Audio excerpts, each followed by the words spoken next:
Hola, ¿qué tal? Gracias por continuar en sintonía de Radio Nacional a través de los 101.5 FM. Yo soy Sergio Castro, esto es Tribuna. Hoy nos sentamos a conversar, como lo hemos venido haciendo a lo largo ya de varias semanas, con una de las personas que aspira a llegar a ocupar el puesto de presidente de la República. Eh, a lo largo de estas semanas les hemos venido diciendo que si usted todavía no ha tomado una decisión, no sabe por quién votar el próximo 6 de febrero, a lo mejor en los diferentes planes de gobierno de las variadas agrupaciones políticas que están en esta contienda electoral podría estar la respuesta. Y por eso hoy John Vega, candidato a la presidencia del Partido de los Trabajadores, nos acompaña esta tarde precisamente para conversar un poco sobre algunos temas que están contenidos en el plan de gobierno. Don John, agradecerle que haya aceptado la invitación y bienvenido nuevamente a Tribuna. Muchas gracias, Sergio, a usted por la invitación. Un gusto volver a saludarle. Rato de escucharle, ahora por la televisión también, todas las mañanas lo vemos por ahí. También compartiendo con el Magisterio Nacional en medio de la pandemia. Y pues de paso, pues agradecerles por ese esfuerzo que han hecho en el canal en medio de la pandemia y pues ahora en medio del debate político electoral, ¿verdad? Y en su caso, que yo sé que es una preocupación muy grande que siempre ha tenido, que se escuchen las distintas voces, y me parece que eso es muy meritorio y muy importante. Si usted quiere acceder al plan de gobierno del Partido de los Trabajadores, más adelante John nos dirá de qué manera, pero si no, yo le digo, a través de la plataforma del Tribunal Supremo de Elecciones, ustedes ingresan www.tse.go.cr y ahí buscan la pestaña primero de elecciones y luego se van a la de voto informado y ahí vienen las candidaturas para poder acceder al plan de gobierno.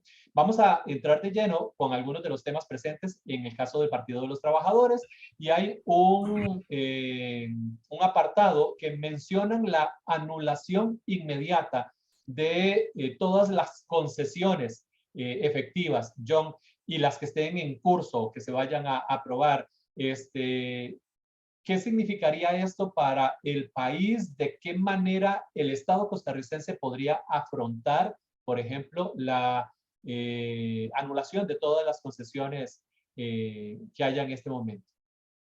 Sí, bueno, primero creemos que hay que reconocer que ese modelo de concesionar grandes obras públicas, entiéndase carreteras, puertos, aeropuertos, no nos ha traído ningún beneficio y lo que han estado marcadas es por gran corrupción. Esa es nuestra evaluación y en general el haber desmantelado, por ejemplo, el Ministerio de Obras Públicas para trasladar bajo distintos mecanismos como la concesión o los contratos de mantenimiento y gestión vial que hace el CONAVI, pues han significado, por un lado, una gran corrupción, favorecer a grandes grupos empresariales, nacionales o transnacionales, y condenarnos a tener obras mucho más caras, de menor calidad, y que seguimos pagando por años.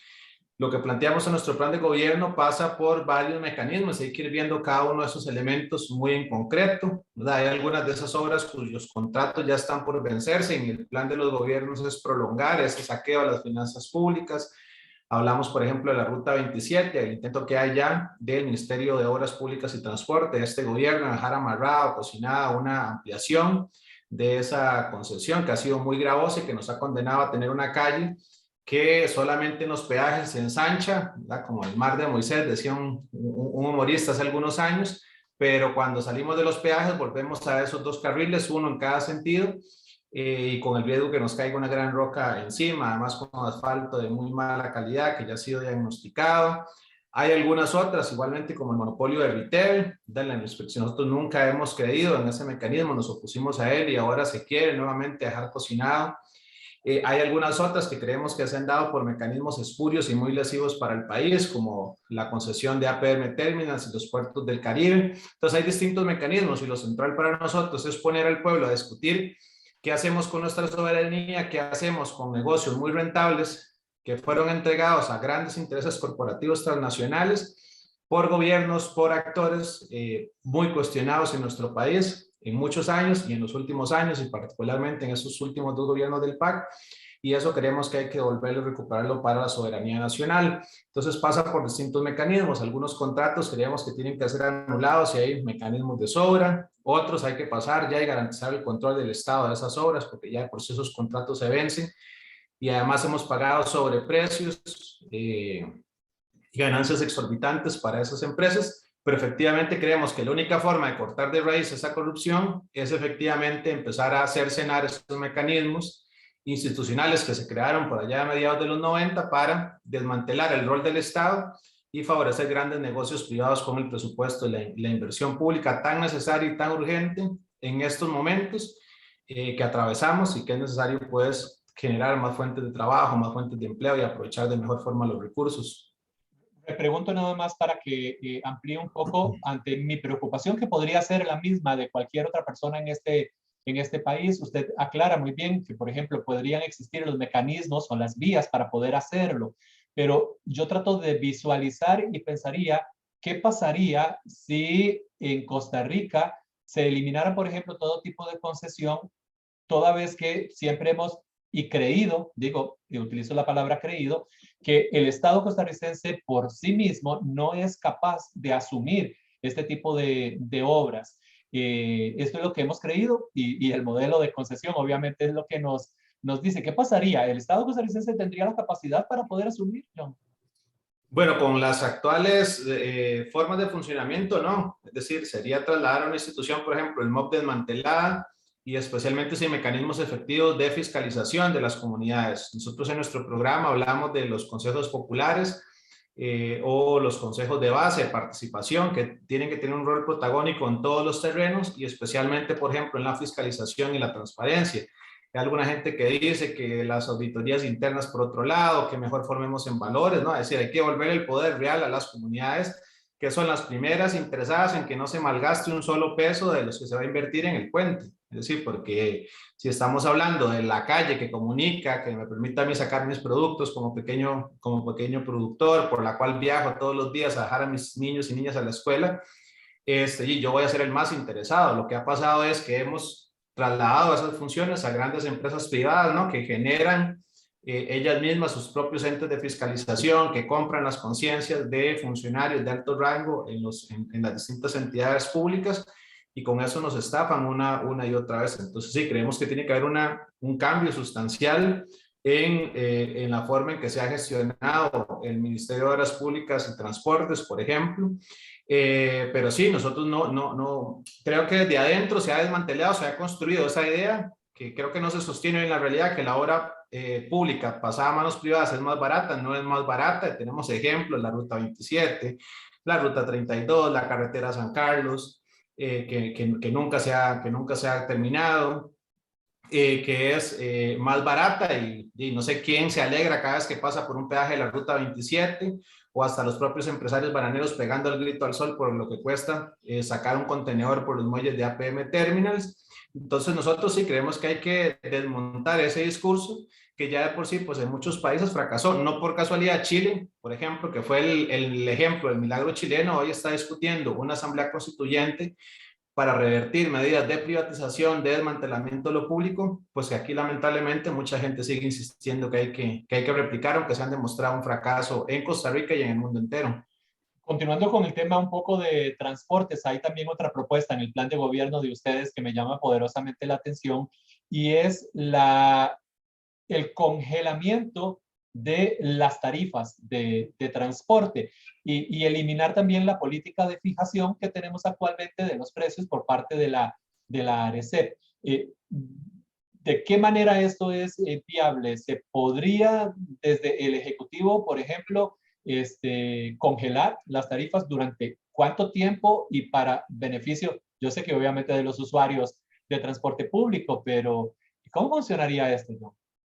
Bueno, hay distintas formas. Primero hay que reconocer que nosotros, y eso todo el mundo cuando le ha tocado agarrar un autobús, y por eso lamentablemente se privilegia tanto el uso de los vehículos particulares, ¿verdad? Si tuviéramos un transporte público mucho más eficiente, donde vos fueras pudiendo preparar las notas de tus entrevistas y demás a un precio accesible, pues yo estoy seguro que muchos preferiríamos dejar el carro guardado en la casa, ¿verdad? Que además es un gasto muy grande en combustible, un daño muy severo para el ambiente.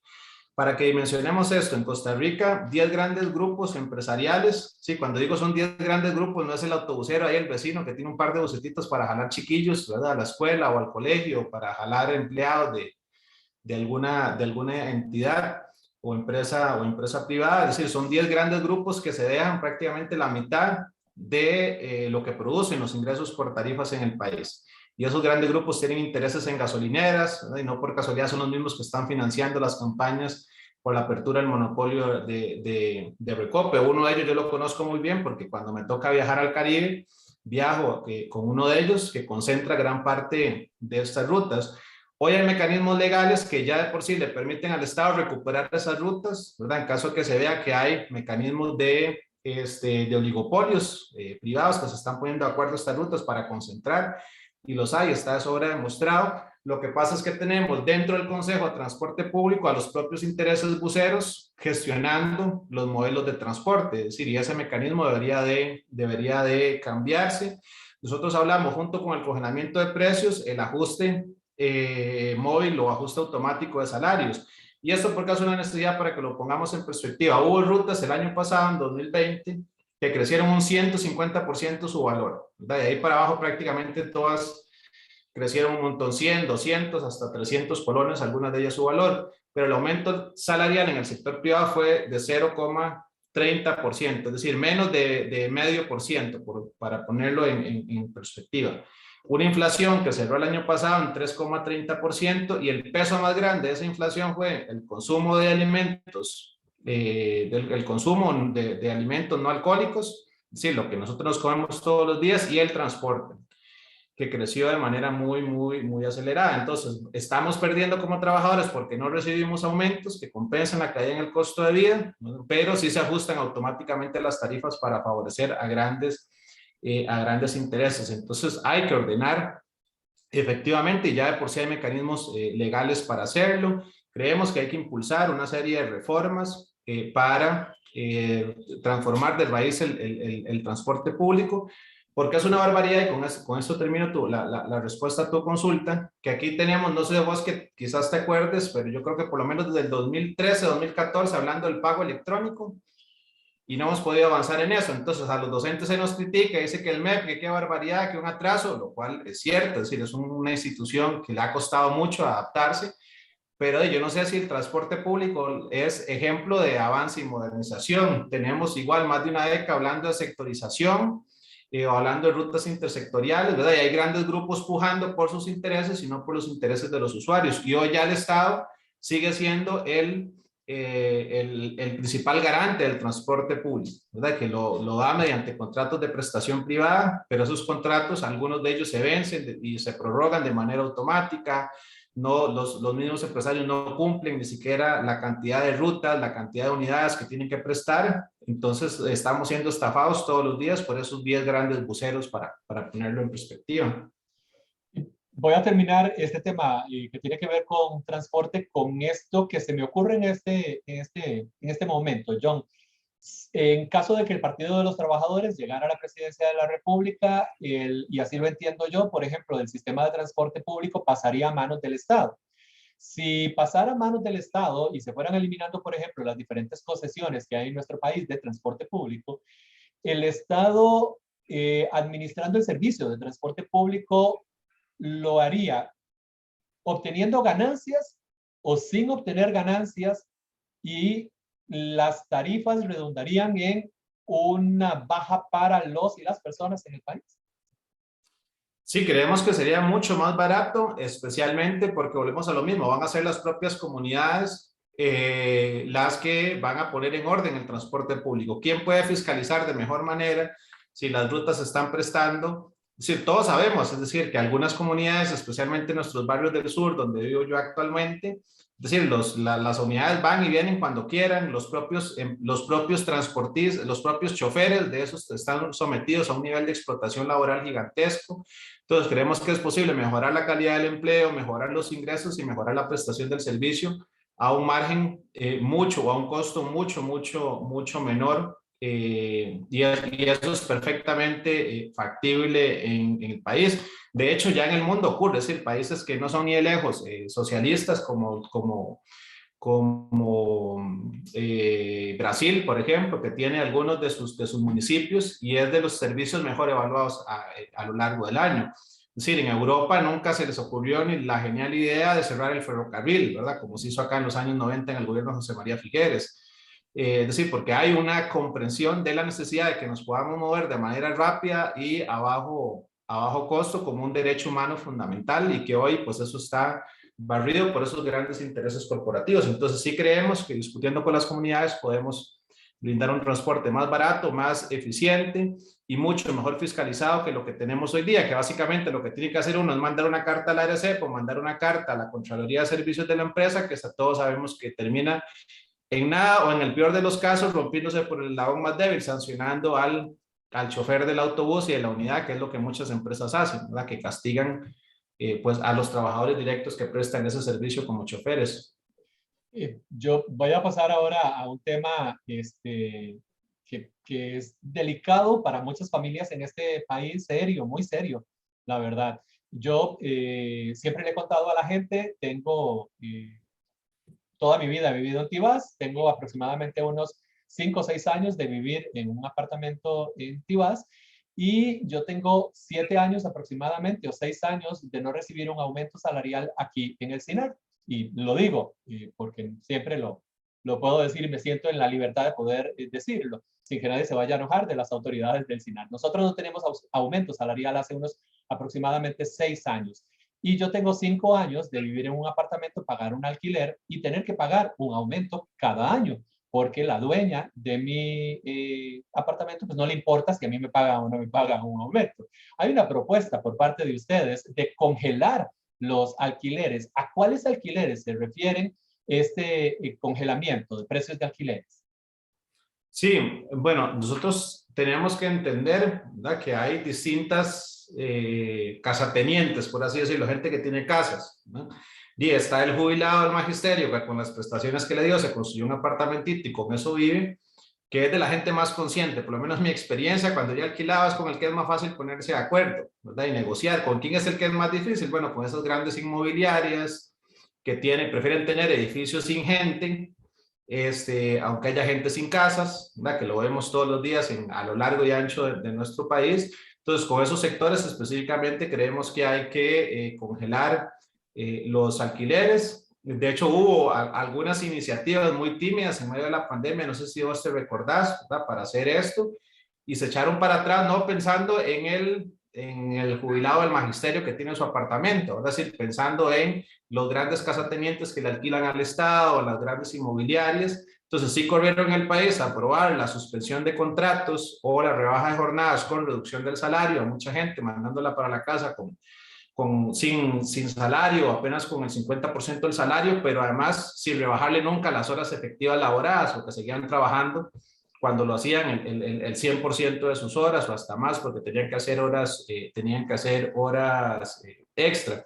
Esto creemos que hay que acompañarlo con un mejoramiento de los ingresos. Muchos de esos sectores que han construido, que son pequeños, digamos que son pequeños o medianos arrendatarios, ¿no?, han construido con endeudamientos. Entonces también tenemos una política de rediscutir el tema del financiamiento bancario, ¿verdad? Entonces hay distintas formas de compensarlo y no solamente hacer como que es la política que existe hoy, que sálvese quien pueda, ¿verdad? Si puede pagar está bien, y si no lo he hecho, pero a quienes han alquilado o quienes hemos alquilado en el momento sabemos que para el que te alquila es mejor que vos te quedes un largo rato, que no tener que reinvertir en remodelar, en volver a acondicionar. Entonces deberíamos de buscar pues esos mecanismos para hacerlo, y creemos que es factible, ¿verdad? El pequeño ayudándole con otro tipo de mecanismos, con otro tipo de incentivos, y pues al gran agente inmobiliario. De hecho, eso ya se hizo, ¿verdad? Es decir, por ejemplo, en Alemania han habido grandes movimientos, ¿verdad?, de denuncia por la especulación inmobiliaria y lo costoso que es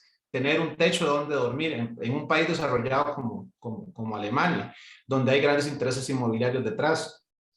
Vamos a pasar al tema de la educación. Primero le pregunto, John, ¿usted es graduado de la Universidad de Costa Rica? Yo me gradué del bachillerato y la licenciatura, correcto, como profesor en enseñanza de los estudios sociales de la UCR, correcto. Okay. ¿Qué pasaría con el examen de admisión en las universidades públicas de este país si ustedes llegaran al gobierno?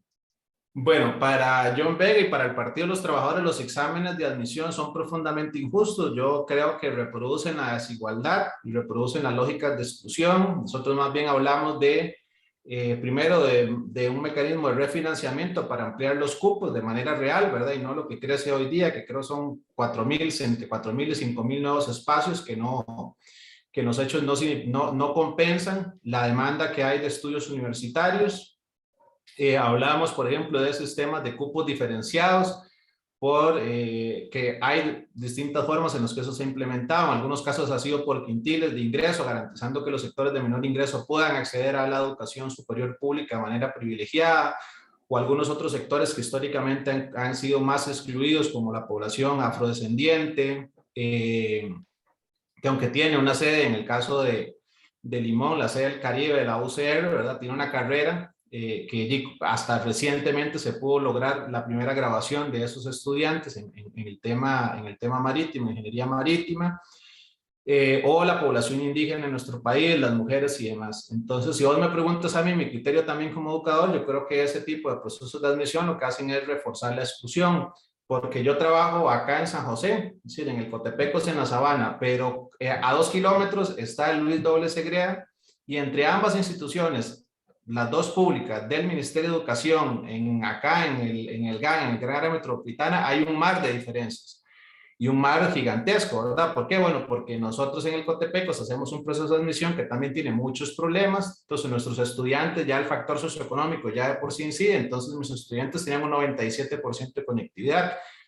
En el Luis Doble Segreda, creo que en la pandemia no llegaba ni siquiera al 40%, y además está cayendo a pedazos, y son los propios docentes, la comunidad, la que está tratando de sostenerlo. Entonces, nosotros decimos que es un sistema muy, muy desigual, que privilegia a los sectores que ya de por sí son mucho más privilegiados en nuestra sociedad. Uno que otro, como fue mi caso, que venía de un colegio público, una zona rural, logramos colarnos y darnos de codazos ahí, ganarnos un cupo, mantenernos hasta el final, porque son realidades muy, muy, muy excluyentes. Pero la política del Estado no debería ser eso, ¿verdad? Debería ser garantizar la educación en todos sus niveles, incluida la educación superior universitaria, como un derecho humano fundamental, y no condenar a la juventud o a no poder estudiar, porque sí, de la población menor de 25 años en este país, apenas un 60% ha logrado culminar sus estudios, o a hipotecar su futuro, o a tener que pagar tarifas sumamente altas como las que se cobran en la mayoría de universidades privadas en este país, que son un negocio como cualquier otro, ¿verdad? Y aspectos como la salud y la educación, pues no deberían depender de que yo pueda pagar por ella o no, deberían ser un derecho humano fundamental, y esa es nuestra filosofía. Vamos a conversar un poquitito sobre convenciones colectivas. Convenciones colectivas que en las diferentes instancias gubernamentales de este país han sido criticadas por algunos, denunciadas algunas cláusulas por algunos otros.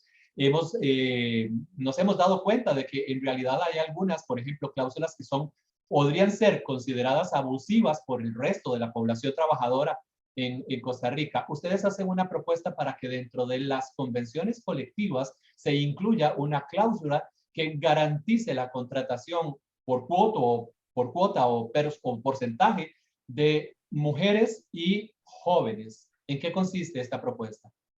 Bueno, primero, las convenciones colectivas en general son un principio fundamental de la libertad sindical que en este país se violenta todos los días, ¿verdad? Es decir, nuestra Constitución reconoce el derecho de todos los trabajadores públicos o privados a formar sindicatos, el derecho a la huelga, aunque fue prácticamente reducido a la nada, producto de la contrarreforma del año 2019, lo que nosotros llamamos la ley antihuelgas, pactada por Carlos Ricardo Benavides de Liberación y el PAC, y el derecho a la negociación colectiva, que así está reconocido. En el país hemos sido presos de una falsa polarización que ha querido presentar a las convenciones colectivas y a los empleados públicos como responsables de la crisis fiscal, para no discutir los verdaderos privilegios, que sí los hay en este país para grandes grupos económicos, y para no discutir el severo problema del endeudamiento, la profunda corrupción que hay detrás de mucha de esta deuda y el saqueo de las finanzas que existen. No hemos visto a ningún grupo de esos que ha presentado acciones de inconstitucionalidad, por ejemplo, pegar el grito al cielo, porque solo el presidente de la Unión de Cámaras, el año pasado, don José Álvaro Jenkins, pasó 4 de sus empresas al régimen de zonas francas para no tributar. Entonces, cualquiera de nosotros que tenga una pulpería, cualquiera de los que nos escucha que tiene un pequeño negocio que está en lo que se llama el régimen definitivo, es decir, todos los cristianos que pagan impuestos, tuvieron que seguir pagando sus impuestos. Bueno, a don José Álvaro le quedó muy fácil pasar sus empresas al régimen de zonas francas, 3 de ellas ni siquiera ligadas al sector agroexportador, una de ellas que existe desde el año 1961, para valerse la ley de zonas francas y no tributar en el país. Es decir, y esos abusos nadie los está discutiendo. Entonces, estamos, por así decirlo, peleando entre los propios trabajadores para no volver a ver a los verdaderos responsables de la situación en la que estamos. Cuando uno va a ver qué es lo que se cuestiona en algunas de estas convenciones colectivas, yo escucho a todos los partidos, por ejemplo, hablar de que tiene que haber una red de cuidado universal. Eso nosotros lo venimos proponiendo desde hace varios años, está en nuestro plan de gobierno, hemos insistido en eso. Y yo escucho a todos, desde los más liberales de derecha hasta nosotros que estamos en el espectro de la izquierda. Y resulta que usted va a ver lo que objetaron de la convención colectiva de Recope, y era un subsidio, creo, de 100 o 150,000 colones para que las familias pudieran pagarse el servicio de cuidado para que las mujeres que tenían hijos pudieran mantenerse trabajando y tuvieran un centro donde llegar a cuidar a sus niños. Entonces, ese tipo de mecanismo nos parece que es una reivindicación válida. Entonces, hay una satanización del mecanismo de la negociación colectiva para tratar de convertir en privilegio lo que realmente son derechos y convertir esto en una carrera hacia el fondo, porque derecho que se entierra no nos ahorra plata, no nos ahorra el presupuesto público plata de manera considerable. De hecho, el ahorro, si se aprobara la ley de empleo público, no va a llegar ni al 0,60% del PIB, es decir, es nada, y la estimación que hay es que es mucho menos que eso, porque el Mideplan es un cálculo muy malo.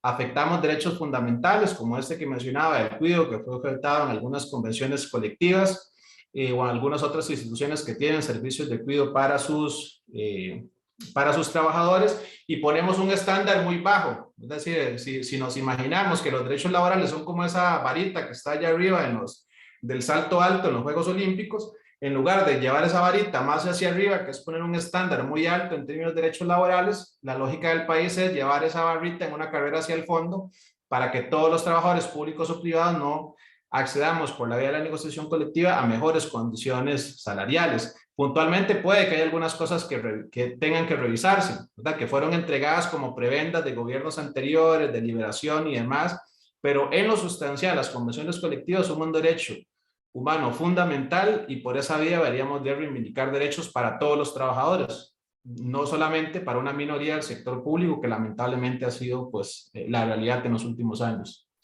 Últimos 2 minutos más o menos, John, para que se refiera a el hecho de la renta básica que toda persona podría tener en caso de que ustedes llegaran al gobierno. ¿Qué significa eso?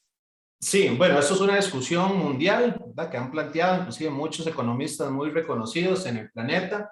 Creemos que fue una necesidad que vimos como partido de los trabajadores en medio de la pandemia, que se nos pedía quedarnos en la casa, pero para la inmensa mayoría de la gente quedarse en la casa significaba no comer, no tener cómo pagar sus alquileres, de lo que hablamos hace un momento, no tener cómo pagar sus recibos. Y hoy deberíamos de garantizar de manera inmediata recursos para garantizar una renta básica universal que sea discutida con las asociaciones de trabajadores, que compense aspectos básicos como la alimentación, un alquiler en la zona urbana o en la zona rural, que varía también, y algunas otras necesidades fundamentales que hoy no están garantizados. El Estado de la Nación hizo un ejercicio en el año 2020 y básicamente agarró a cerca de 730,000 familias y hizo un ejercicio. Si esas familias perdieran un puesto de trabajo, prácticamente casi 300,000 hogares quedaban en situación de pobreza de manera inmediata. Pero si esos hogares se mantenía un subsidio de 125,000, que era lo que ellos usaban como referencia, que era el bono proteger, más de la mitad de esos hogares salían de manera inmediata de la pobreza. Entonces, es una forma de compensar el desempleo, compensar la pérdida de ingresos con transferencias directas, y que además eso se reinvierte en la economía nacional, que es otra discusión que es muy ausente. La gente habla de reactivar la economía como una cosa etérea, como que fuera a abrir los negocios. Pero ¿y quién va a comprar esos negocios? Va a comprar la gente asalariada, y a los pequeños negocios fundamentalmente los trabajadores asalariados, que es el que compra en la panadería, el que compra en el súper, en el restaurante chino del barrio, ¿verdad? Entonces a esa gente tenemos que garantizar por la vía de ajustes salariales inmediatos y una renta universal. ¿De dónde va a salir esa plata? Bueno, fuentes hay. si cobramos los impuestos a los grandes evasores, si hacemos una auditoría de la deuda y dejamos de pagar algunos de esos tramos que son deuda corrupta, por citar dos ejemplos muy concretos de eso que creemos que es una necesidad. Que nadie se vaya a la casa sin tener que comer,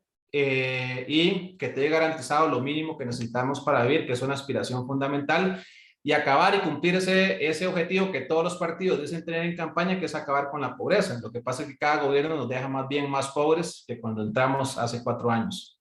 John, ¿dónde podría la gente acceder a las ideas del Partido de los Trabajadores y ver también el programa de gobierno?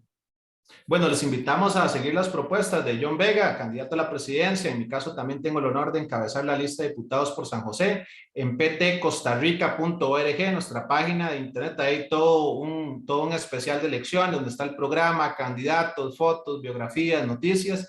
Partido de los Trabajadores Costa Rica en Facebook y John Vega con la H en el centro. Entonces, un John particular. También me pueden buscar en las redes sociales, en Twitter, TikTok y todas esas otras que hay. Pues ahí tratamos de a sacarle el jugo a lo que se pueda, al igual que aprovechamos estos espacios y el cual pues reiterarte el agradecimiento e invitar a que voten por el Partido de los Trabajadores el próximo domingo 6 de febrero, que ya está muy cerca, por cierto, a poquísimos días. Así es, agradecer a John Vega, candidato a la presidencia de la República por el Partido de los Trabajadores, por haber compartido con nosotros este ratito. Les decía, es una pincelada de lo que contiene el plan de gobierno. Nosotros nos tenemos que despedir, pero nos volvemos a encontrar en un nuevo Tribuna. Que pasen excelente el resto del día.